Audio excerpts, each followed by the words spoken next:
Checking out AC system.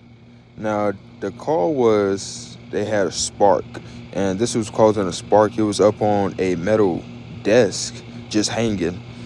It looked like somebody ran it.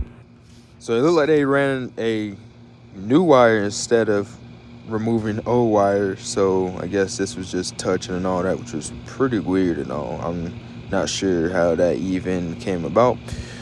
But I'm just making sure no fuses are popped, and I gotta check the operation of the unit. This is straight cool. I got it in heating mode right now, so I'm end up putting it cool, see if this bad boy turned on, and just go from there.